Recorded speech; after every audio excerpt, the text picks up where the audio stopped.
Good evening friends. आज की update कुछ इस प्रकार से। आज हम बात करेंगे इसराइल की। इसराइल के लेबनान में ज़मीनी हमले शुरू करने के बाद हिजबुल्लाह से छिड़ी लड़ाई में उसे तगड़ा झटका लगा है। लेबनानी गुट हिजबुल्लाह ने बीते 3 हफ्तों में अपनी देश में घुसे करीब 100 इजरायली टैंकों को तबाह करने का दावा किया है। ये इसराइल के लिए न सिर्फ सैन्य तौर पर बल्कि आर्थिक तौर पर भी बड़ा नुकसान है।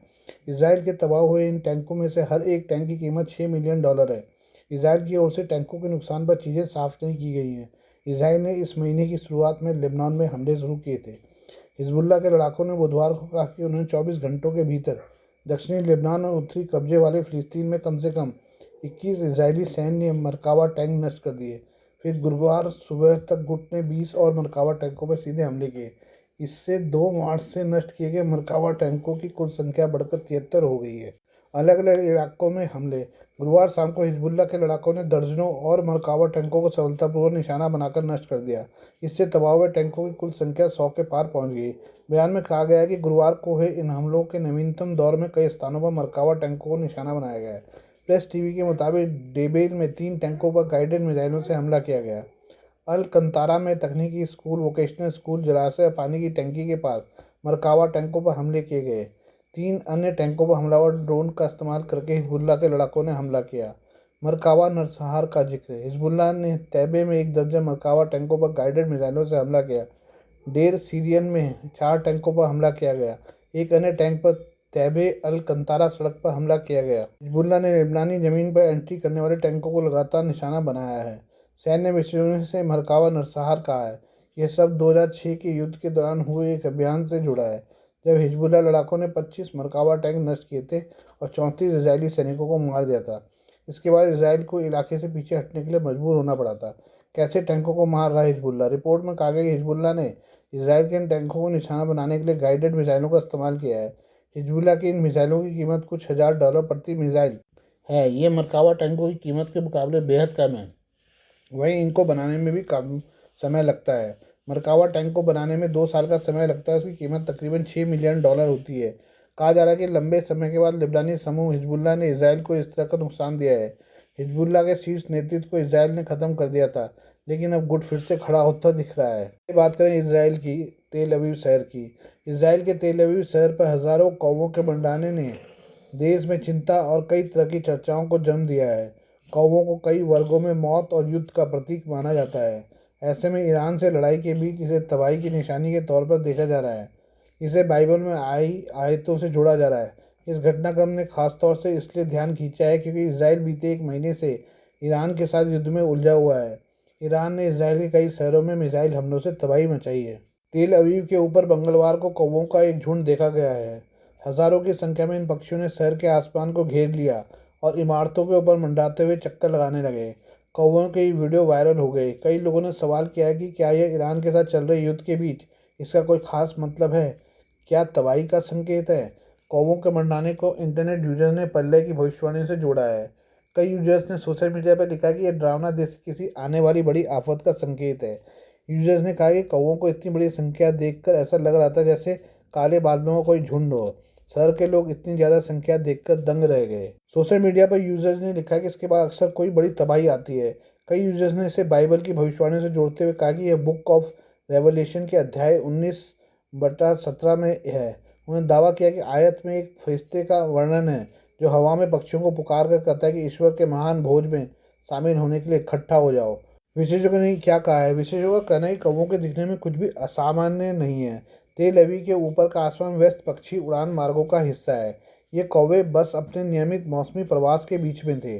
बसंत के प्रवास के दौरान करीब 50 करोड़ पक्षी इसराइल से होकर गुजरते हैं और घोंसला बनाने के इस मौसम में शहरी इलाकों में झुंड बनाकर आते हैं। एक्सपर्ट का कहना है कि इसराइल में कौवों की आवाजाही आम बात है, खासतौर से मार्च के आसपास। तेल अवीव जैसे शहरी इलाकों से हजारों कौवों को निकलते हुए देखा जाता है। इसकी मुख्य वजह मौसमी व्यवहार में बदलाव, पर्यावरणीय कारक या किसी तरह की अशांति होती है। इस बार युद्ध की वजह से लोगों का ध्यान इस ओर गया है। एक्सपर्ट की भी नहीं मान रहे लोग। इस घटना के पीछे एक्सपर्ट की ओर से तर्क दिए जाने के बावजूद लोग इसे अशुभ संकेत मान रहे हैं। खासतौर से पश्चिम एशिया की मौजूदा भू राजनीतिक स्थिति को देखते हुए लोग डर रहे हैं। कई लोगों का कहना है कि जिस तरह से ईरान में हालात बन रहे हैं उससे लगता है कि एक बड़े विनाश की वजह बन सकता है। आइए बात करते हैं ईरान और अमेरिका की। ईरान और अमेरिका के बीच मध्यस्थ बनने के लिए आतुर दिख रहे पाकिस्तान को लेकर तेहरान की त्योरियां चढ़ गई हैं। पाकिस्तान का दावा है कि उसने अमेरिका के संदेश को ईरान तक पहुंचाया है। पाकिस्तानी विश्लेषक कह रहे हैं कि अमेरिका के उपराष्ट्रपति जेडी वेंस ईरान से युद्ध विराम पर बातचीत के लिए इस्लामाबाद आ सकते हैं। हालांकि इसकी अभी तक पुष्टि नहीं हुई है। पाकिस्तान पर दबाव है कि वो ईरान के साथ अमेरिका की जंग को बंद कराए, नहीं तो उसे सऊदी अरब के साथ ईरान के खिलाफ युद्ध में उतरना पड़ सकता है। पाकिस्तान खुद को पड़ोसी ईरान का भी करीबी आने का ढोंग कर रहा है, लेकिन दुनिया भर के केंद्र बने हॉर्मुज़ स्ट्रेट में अमेरिका की मदद का उसका ताज़ा कदम शिया देश को काफ़ी नागवार गुजरा है। ईरान का मानना है कि पाकिस्तान डबल गेम खेल रहा है। असल में पूरा मामला डोनाल्ड ट्रंप के उस दावे से जुड़ा हुआ है जिसमें उन्होंने कहा कि 10 अमेरिकी जहाज़ों को हॉर्मुज़ स्ट्रेट से गुजरने दिया, जो इस बात का संकेत है कि तेहरान चाहता है कि कूटनीतिक चैनल खुले रहें। CNN न्यूज़ 18 ने सूत्रों के हवाले से बताया कि ईरान अब पाकिस्तान की असली निष्ठा पर सवाल उठा रहा है। ईरान ने कुछ मित्र देशों को, जिसमें चीन, भारत और पाकिस्तान शामिल हैं, हॉर्मुज़ स्ट्रेट से गुजरने की सीमित अनुमति दी है। ईरान की इस अनुमति का इस्तेमाल पाकिस्तान ने अमेरिका को फ़ायदा पहुंचाने के लिए किया है। पाकिस्तान ने जानबूझकर ईरान को दिया धोखा। खुफिया सूत्रों का कहना है कि इसके जरिए पाकिस्तान ने लक्ष्मण रेखा को पार कर दिया है। इस कदम के जरिए पाकिस्तान ने ईरान पर हमला करने वाले अमेरिका की मदद की है।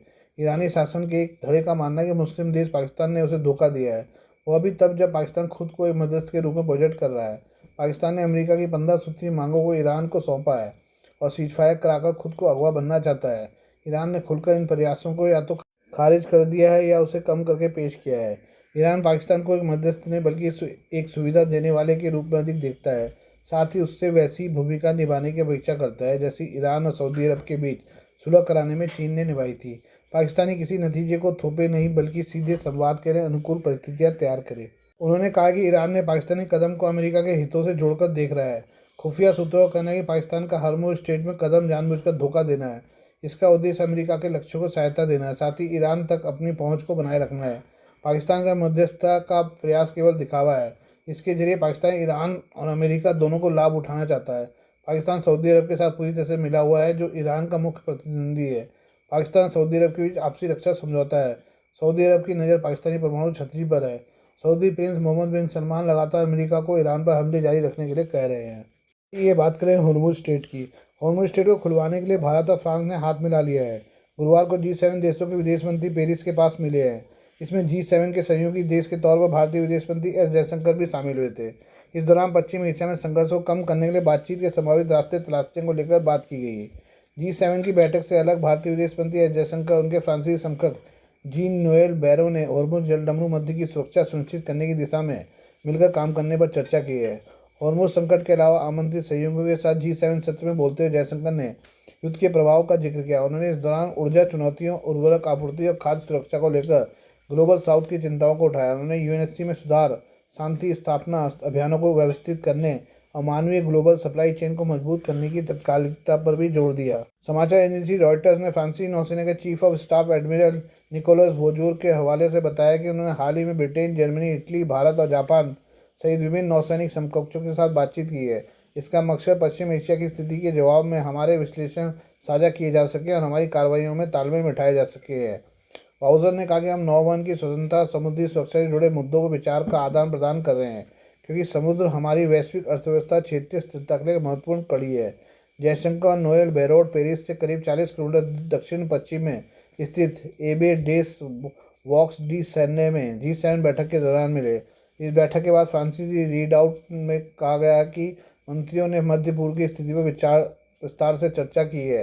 वे हॉर्मुज़ जलडमरू मध्य की सुरक्षा सुनिश्चित करने की दिशा में मिलकर काम करने के मकसद से अपना मजबूत कोऑर्डिनेशन जारी रखने पर सहमत हुए हैं। फ्रांस से लगातार संपर्क में भारत और फ्रांस। आपको बता दें कि भारत और फ्रांस लगातार पिछले कुछ दिनों से ईरान के संपर्क में है। हॉर्मुज़ जलडमरू मध्य को फिलहाल ईरान ने ब्लॉक कर रखा है। हालांकि ईरान के विदेश मंत्री सैयद अब्बास अरागची ने कहा कि ईरान के मित्र देशों चीन, भारत, पाकिस्तान, इराक और रूस के लिए हॉर्मुज़ खुला हुआ है। हालांकि उन्होंने आगे कहा कि हमारे दुश्मनों और उनके सहयोगियों से जुड़े जहाज़ों को इस जलमार्ग से गुजरने की अनुमति नहीं दी जाएगी। Please do like, share and subscribe this channel of mine, news, views and analysis by Prakash.